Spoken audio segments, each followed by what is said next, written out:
This edition of Timeline presents Laura Ingalls Wilder's Little House on the Prairie. The birth of beloved writer Laura Ingalls Wilder is situated on the timeline near the middle of the 19th century in 1867. To put this in perspective, Wisconsin became an American state in 1848, and the Spanish-American War was fought in 1898. Laura Ingalls Wilder was an American author, most notable as the creator of the Little House on the Prairie books, written for kids and based on her childhood in a frontier settler family. A popular 1970s television series was loosely based on the Little House novels, starring Melissa Gilbert as Laura and Michael Landon as her father, Charles. Throughout this presentation, we shall visit the places where Laura Ingalls Wilder lived. Timeline will mark each location on a simple map that is easy to comprehend and fun to replicate for school projects. Laura was born to Charles and Caroline Ingalls, 7 miles north of the village of Pepin in the Big Woods region of Wisconsin. She was the second of 5 children, following Mary, who went blind in her teens, and 3 younger siblings, Carrie, Freddie, and Grace. Life in Wisconsin formed the basis of her first book, Little House in the Big Woods. Her birth site is commemorated by a replica log cabin called the Little House Wayside.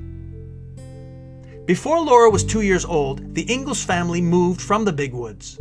They stopped in Rothville, Missouri, and settled in Kansas Indian country on the Osage Reservation near what is now Independence. Her younger sister Carrie was born there. Those experiences formed the basis for her book, Little House on the Prairie.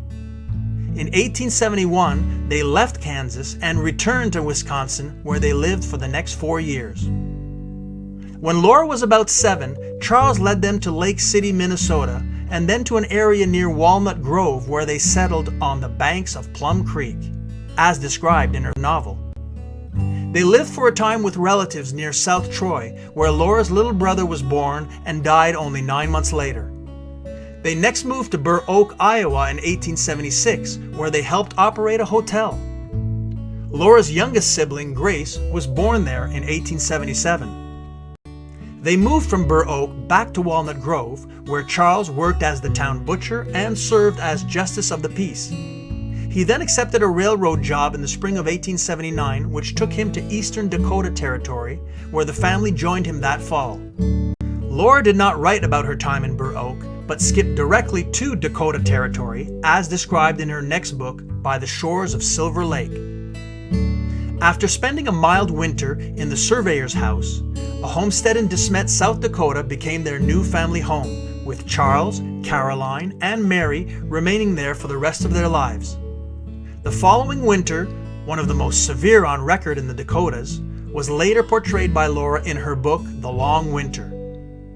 Once the family was settled in De Smet, Laura attended school and made many friends. In 1882, 2 months before her 16th birthday, Laura accepted her first teaching position in a one-room schoolhouse and worked for the local dressmaker.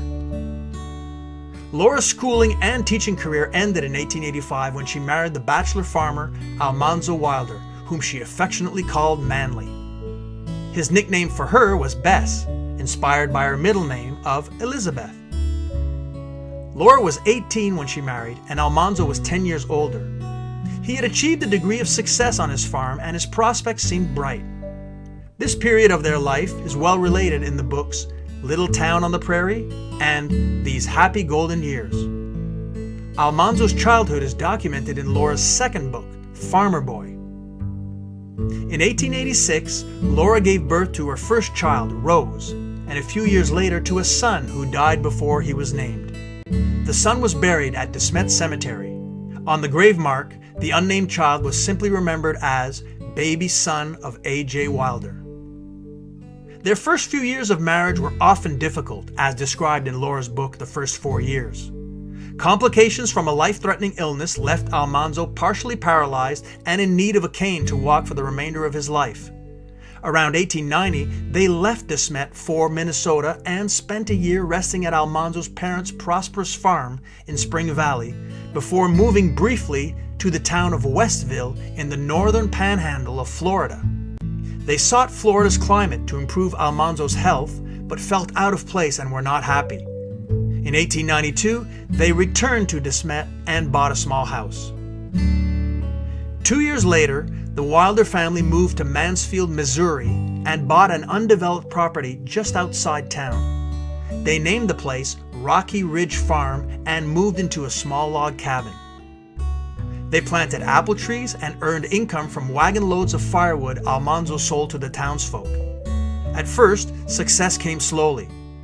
They left the farm when Almanzo's parents gave them a house in Mansfield, but in 1910 they sold the house and moved back to the farm. Over the next 20 years, they diversified Rocky Ridge Farm into a prosperous fruit, dairy, and poultry enterprise. In 1911, an invitation to submit an article to the Missouri Ruralist publication led to Laura's permanent position as a columnist and editor until the mid-1920s. Her topics ranged from home and family to national and world events.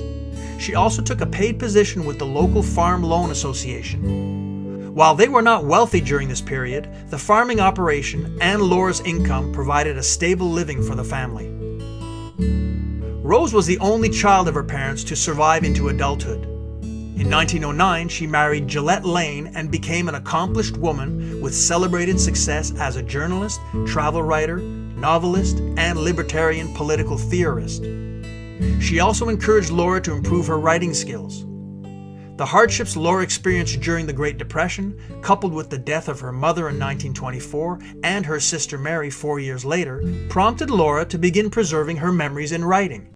Rose edited her mother's works and used her connections to secure the publishing of Laura's first book in 1932. After its success, Laura continued writing and collaborating with her daughter. Two of Rose Wilder Lane's most successful novels were written at the same time as her mother's Little House children's series and basically retold Ingalls and Wilder family tales for adult readers. The Little House books, based on the Ingalls family's experiences on the American frontier, became an enduring record of early pioneering life of the 19th century. Since their initial publication in the 1930s and 40s, the novels have been continuously in print and translated into 40 languages. Various honors, recognition, huge amounts of fan mail, and other accolades were bestowed on Laura. The royalties from the sale of these books brought a steady and substantial income to Laura and Almanzo for the first time in their marriage. Laura remained on Rocky Ridge Farm after Almanzo's death in 1949. She became very ill in 1957 and died while sleeping at home, 3 days after her 90th birthday. Laura was buried beside her husband of over 60 years at the Mansfield Cemetery. Rose was buried next to her parents upon her death in 1968. Following Laura's death, Rocky Ridge Farmhouse became a popular museum that still draws thousands of visitors each year to Mansfield. This concludes our interesting look at Laura Ingalls Wilder's Little House on the Prairie. We hope you have enjoyed this presentation and look forward to meeting you again soon along the timeline.